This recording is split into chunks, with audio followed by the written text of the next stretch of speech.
Ready? Yes, All right.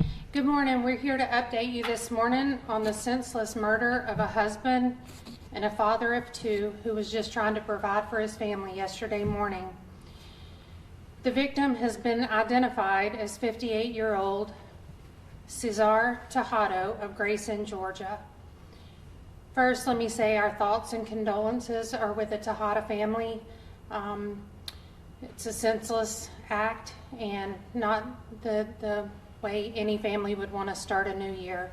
I'm going to start by telling you about how this unfolded yesterday morning. The Lawrenceville Police Department received a 911 call at 5:20 a.m. Stating that there was an unresponsive male in the roadway. Officers responded and located a male with a gunshot wound who was pronounced deceased on the scene. Detectives arrived on scene and began utilizing flock cameras and ring cameras where they identified a black SUV as the vehicle of interest. Flock was able to identify the vehicle, running the license plate. It was determined that the vehicle used was actually the Uber driver's, the victim's vehicle. We were able to contact the family and confirm that he was out working as an Uber driver. With that, we were able to utilize Flock and find out that the vehicle in question continued after disposing of the body on the roadway, continued towards Lilburn, Georgia. We contacted Uber, who was very helpful in providing information, and we were able to get the following timeline. At 4:13 a.m., Mr. Tejada went to pick up a customer on Rangewood Drive in Lilburn. From there, Mr. Tejada drove the suspect to the 600 block of Groveland Parkway. That's where the ring camera shows the suspect exit the back seat, go to the front driver's side door where Mr. Tejada was shot. After he removed Mr. Tejada from the vehicle, he left the neighborhood. 10 minutes later, he returned to the neighborhood and then eventually went back to Lilburn. Again, using Flock and Uber records, we were able to determine that the vehicle was left in the same neighborhood where Mr. Tejada originally picked up the suspect. Detectives were able to identify a possible suspect that lived in the area, where they placed officers in front of the home. And at that time, the suspect exited the home, began walking down the road, and we were able to take the suspect into custody. That suspect has been identified as 15-year-old male Christian Simmons of Lilburn.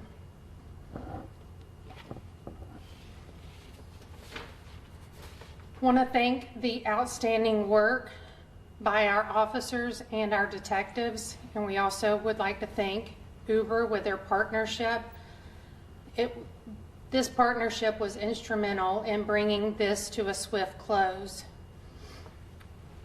The Lawrenceville Police Department remains steadfast in the protection of our community, and we would like to continue to offer our condolences to the Tejada family. Do you know anything about what led up to this carjacking? Was it like an argument, anything like that? No, it does not. It doesn't appear that there was any sort of argument. It appears to be just a carjacking. Any updates on charges Christian Simmons could face, and could he be charged as an adult? He is being charged as an adult with the murder. Has Mr. Simmons gone through bond court as of yet? When he was booked in, he did have his first appearance in front of a judge, but with him being charged as an adult, he will go through the proper channels of going through a magistrate first appearance hearing, which is usually within a couple of weeks of the charges being filed. We spoke to neighbors. They don't believe that Tejada had any connection to the neighborhood where he was shot and left. Can you confirm that? Tejada has no connection. His connection, he lives in Grayson. He was just out trying to make extra money for his family. He was summoned to Lilburn to pick up Mr. Simmons. Mr. Simmons requested through the Uber app that he be transported to Groveland Parkway. When he stopped in Groveland Parkway, that's when Mr. Simmons shot and killed Mr. Tejada. Do we know why he wanted to go to that neighborhood? Apparently he has friends in the neighborhood, but there was nothing to indicate that he made contact with any of the residents in the neighborhood. Any other idea aside from a motive? I mean, we hear about cars getting stolen all the time, but often you don't hear of those ending in the murder of an innocent man. I concur with that. However, we do not have any other motive other than Mr. Simmons wanted the vehicle. Have you spoken to the family of the victim? I mean, like you said, it's the new year. They're starting it without their fathers. I have not personally. Detectives are actually speaking with them right now. What about the family of the suspect? Were there any guardians at home when you made contact with the suspect? Our detectives has been in contact with the suspect's mother, but that was via telephone yesterday after the interview. Do we know how he got access to a weapon? I'd rather not release that information at this moment. What led up to the arrest? Meaning, how did you guys perform that? Like, was he compliant? Did you guys have to forcefully, go in there and, put him into custody? What was that encounter like? When our officers first encountered Mr. Simmons, he was uncooperative, but eventually he did comply and was brought back to the police department with any further any resistance. Do you have any evidence that shows that when he called this Uber driver, he intended to carjack him? I can't speak on that. I'm not sure of that. Do we know of any efforts to help the Tejada family at this point? We do not. If we get any information once the detectives meet with them this morning, we'll definitely forward that out. Did the teen seem to be intoxicated in any way? He did not. Can we just get the formal spelling of both the victim and the suspect's names? Cesar Tejada is Cesar Tejada, Tejada, and the suspect Christian Simmons, Christian Simmons.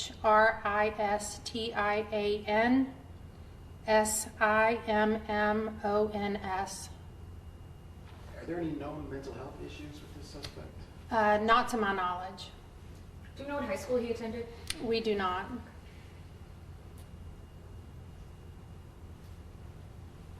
I don't know if the mugshot has been released yet. Do you have any of that? No, we don't. Typically, even if he's being charged as an adult, a lot of times they will not release the photo of a juvenile. What else would you like to say to the public after this happened, just a couple hours after the new year came in? Here in Lawrenceville, our crime rate is very low. Our homicide rate is even lower. So this was quite a surprise to us, and I just want the public to know that the Lawrenceville Police Department is here for your safety, and also to people that decide they want to come to the city of Lawrenceville and commit crime. We will find you and we will prosecute you.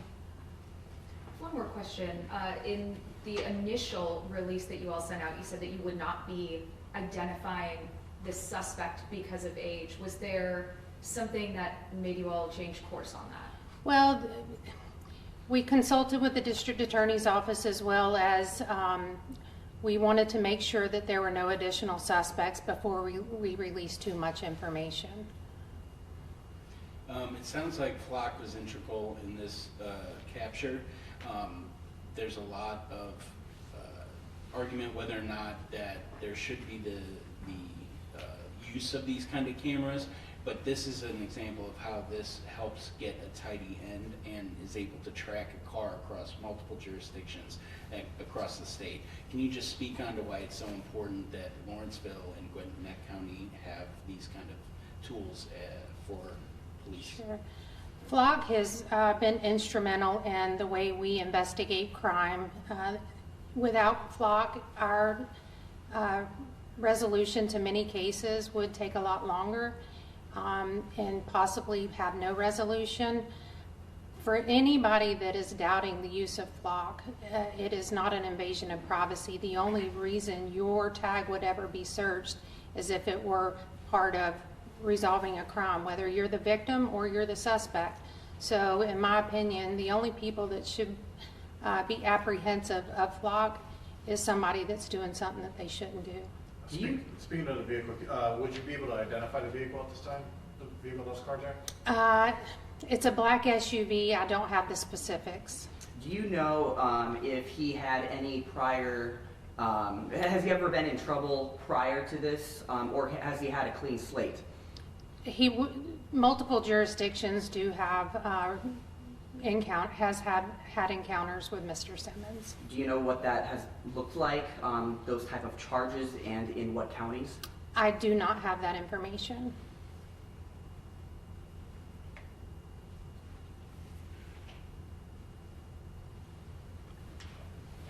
Thank you. Did you give your name and title? I don't think I did. Okay, go ahead. I'm captain of Office of Professional Standards, also the PIO for the Lawrenceville Police Department. My first name is Dina, D-E-N-A. Last name Pauly, P-A-U-L-Y. Thanks.